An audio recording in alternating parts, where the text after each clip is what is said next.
Here are 20 more easy tips and glitches that will make your world a lot easier. I was good guys. First of all, let's start with some crude oil. We're going to be starting simple and then move on to some harder and bigger glitches. You can run around the new Sakamajura Island. Obviously, that's not how you say that, but pretty much the new island has Kit Kats all over. And if you turn your spawn rate up like I did, you can actually find millions of these little guys running around all over. Now, you might not know why that's important, but if you catch them, there's actually a very big chance that they're going to give you crude oil, and you can catch a whole bunch of these guys really easily since they're all running around. They're not that strong of a level, and they're easily defeated if you have pretty much any strong pal. So this is definitely the easiest source of crude oil in the entire game. But that's not even all. There's a little part 2 to this method. If you build one of these PAL exterminator machines at your base, what you can do is you can catch them for PAL oil or crude oil, and then you can actually put them in the little exterminator machine right here and get even more crude oil. So for every Kit Kat you get, there are 2 chances to get an absurd amount of crude oil. I got a few hundred to a few thousand per hour just farming this method. It is definitely a lot easier than just mining it naturally at your base. And if you need some quick crude oil, the farm at your base isn't going to work. Plus, it needs electricity, it needs your pals to go get the crude oil and everything. It needs a lot of time AFK. This method is definitely a lot faster. Plus, you get 2 chances for crude oil by just defeating a super basic easy pal. Now this next one is a super basic way to get to oil rig using this little exploit. I don't think it's a glitch. I call it a glitch sometimes and people get mad, but pretty much what you're going to do is put on this little hey new pal and then grab your grappling gun, and right from this area at chords 420 minus 330 we can easily grapple to the oiling rig. And this one method right here is a lot better because the lasers will not bother you. So look how fast we are going. This is pretty much as fast as Jetragon. Maybe it might not look as fast, but we are just using a grappling gun and a Henyu. So this is an extremely easy method to get to the oil rig. This is probably even faster than Jetragon because you don't have to worry about all the lasers and everything. You can get here in like 10 seconds flat.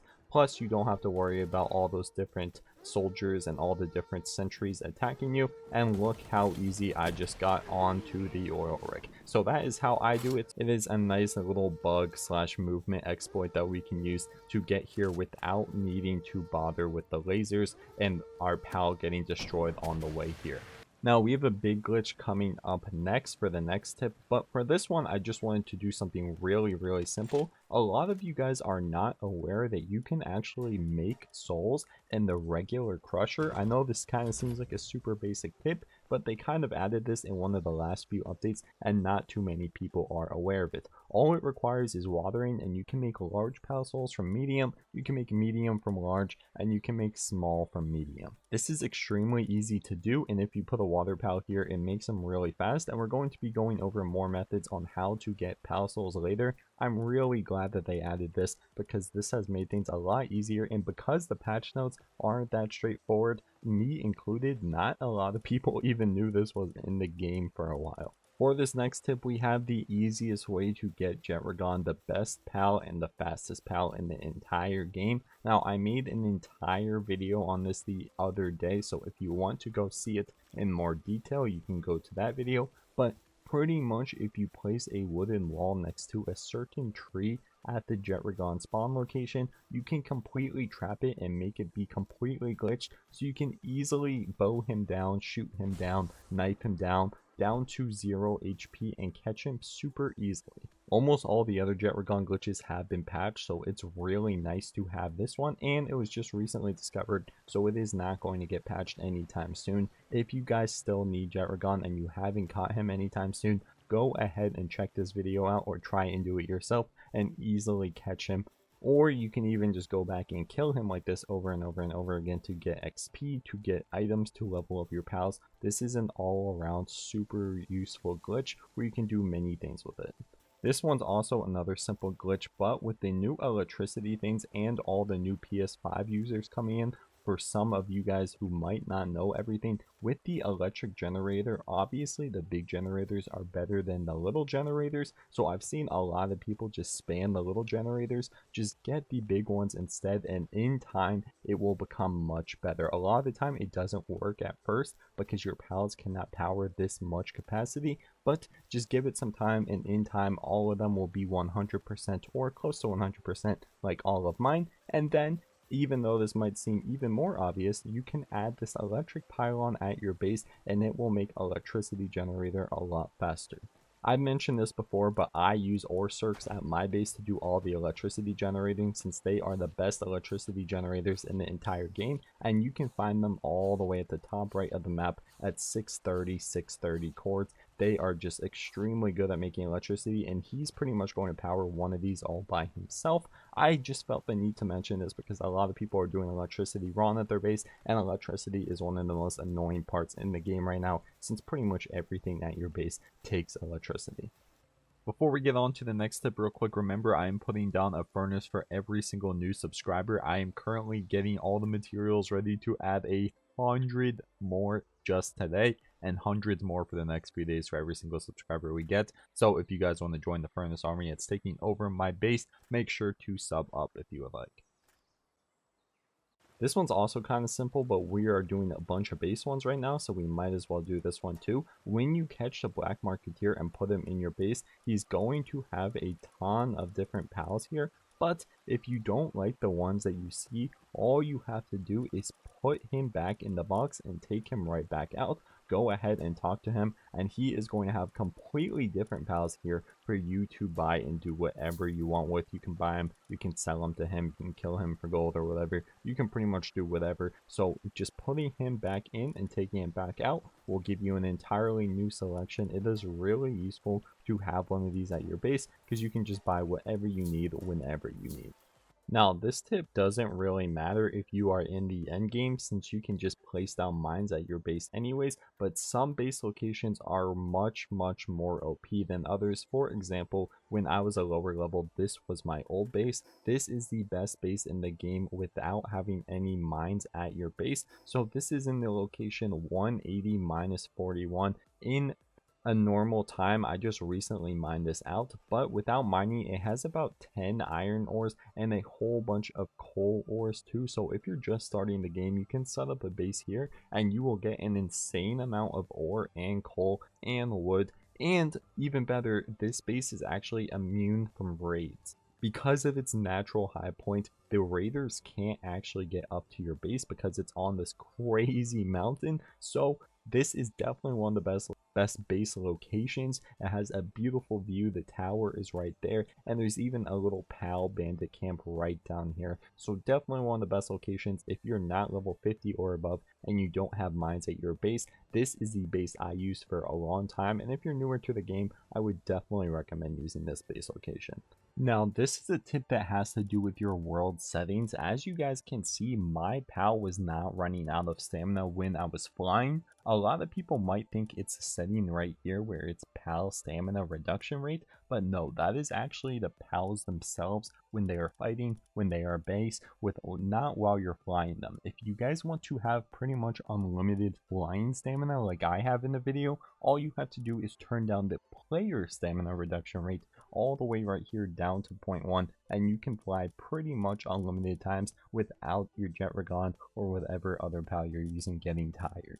I don't know why they make the settings so confusing. All of these settings are so confusing in my opinion, so it's definitely good to know what each of these ones do. I think it's because they're translated from Japanese where this game was originally made, because some of them don't even make sense. Now, this tip is just a little bit of a reminder, but reminder that Palworld does a cool event every once in a while with Twitch skins. This most recent one got you a golden Relaxosaurus, which is a really cool skin. I know this must look modded, but they actually gave this away for everyone who had their Palworld Twitch accounts linked. So just make sure to do that and make sure to be on the lookout. Probably join their Discord or like follow their Twitter or something, because they announce whenever they have really cool skins like this, and once they're gone, they're gone. So you can get some really cool exclusive skins just by connecting your Twitch accounts. So you may want to do that if you like watching Palworld on Twitch. Now, you guys got mad at me for not including this last time, but if you have a Doomud, he will actually drop you high quality Pal Oil if you put him in the grazing field. A lot of you guys might know this already, but this is super useful if you are newer to the game and don't feel like going to get high quality oil. I wish I knew about this earlier, because just having him AFK here and making us high quality oil is a lot better than going and go kill a bunch of bosses for it. I remember that was super annoying when I was new.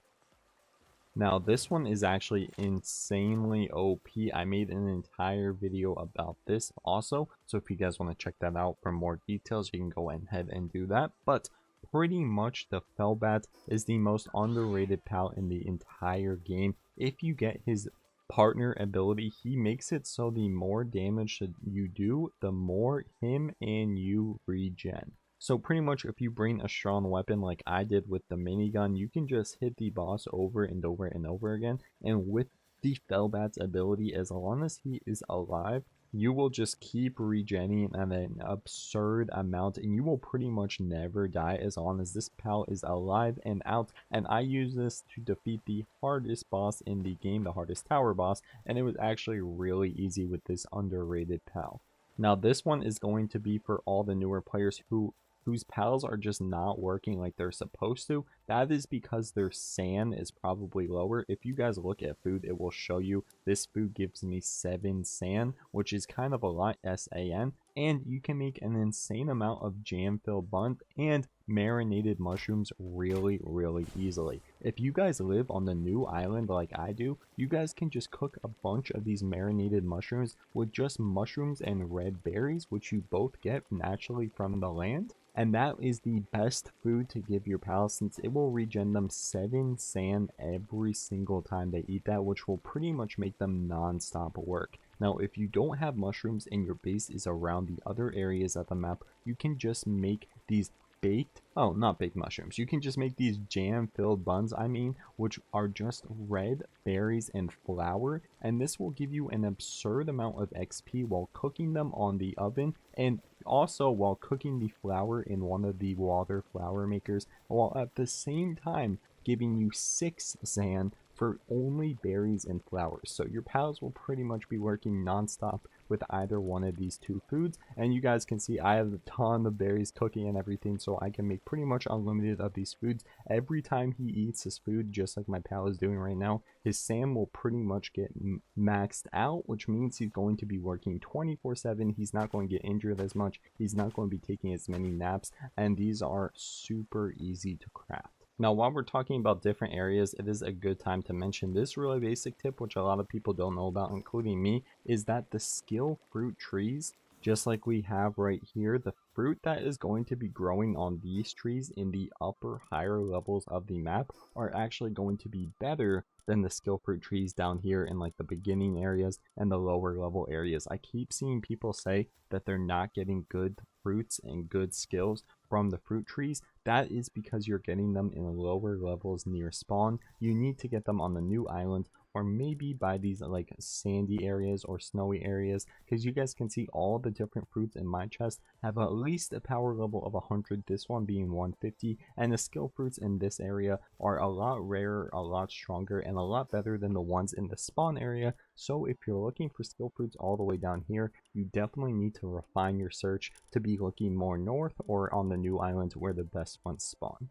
Now, this is a small little glitch for the new players who don't have any form of transportation. If you guys have a dire wolf, you guys can see it's pretty fast just riding around on him. But if you use his ability, for me it is E, where it makes it charge. If you jump right at the end of the charge, you can move very quickly, way quicker than you're supposed to. And if you guys get this correctly and like learn how to do it super fast, you guys can just zoom through the whole map. You can even go over water. It is just a lot faster than anything else you're going to get at the early levels, and definitely worth picking up a dire wolf just for this one little bug or movement complication, because if you jump right at the last second while he's doing this, you guys can kind of like time it correctly. I'm not that good at it, but you can see you can pretty much go flying, and that's obviously way faster than how he's supposed to be. this is how he's supposed to be, and this is how he is like with the bug. You guys can see I just went flying. So this is obviously